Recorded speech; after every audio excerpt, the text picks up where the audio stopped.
కేరళ వయనాడులో కొండ చర్యలు విరిగిపడ్డ ఘటనలో 4 రోజు రెస్క్యూ ఆపరేషన్లు కొనసాగుతున్నాయి. పడవెట్టి కుండుల్లో 4 వ్యక్తులను ప్రాణాలతో కాపాడారు. వారిలో ఒక గర్ల్ లెగ్ ఫ్రాక్చర్ అయింది. దీంతో వారిని హెలికాప్టర్ ద్వారా దగ్గరలోని హాస్పిటల్కు తరలించి చికిత్స అందిస్తున్నారు. ఇక వయనాడును 6 జోన్లుగా విభజించి 40 టీమ్స్తో గాలింపు చర్యలు చేపట్టారు రెస్క్యూ సిబ్బంది. జేసీబీలు, డాగ్ స్క్వాడ్తో కనిపించకుండా పోయిన వారి కోసం సెర్చింగ్ చేస్తున్నారు. అలాగే బాధితులను గుర్తించేందుకు డ్రోన్లను సైతం ఉపయోగిస్తున్నారు.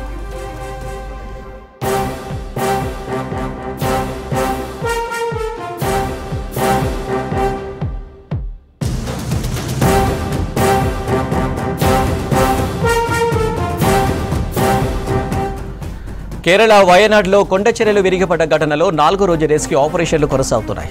పడవెట్టి కుండులో 4 వ్యక్తులను ప్రాణాలతో కాపాడారు. వారిలో ఒక గర్ల్కు లెగ్ ఫ్రాక్చర్ అయింది. దీంతో వారిని హెలికాప్టర్ ద్వారా దగ్గరలోని హాస్పిటల్కు తరలించి చికిత్స అందిస్తున్నారు. ఇక వయనాడును 6 జోన్లుగా విభజించి 40 టీమ్స్తో గాలింపు చర్యలు చేపట్టారు రెస్క్యూ సిబ్బంది. జేసీబీలు, డాగ్ స్క్వాడ్తో కనిపించకుండా పోయిన వారి కోసం సెర్చింగ్ చేస్తున్నారు. అలాగే బాధితులను గుర్తించేందుకు డ్రోన్లను సైతం ఉపయోగిస్తున్నారు.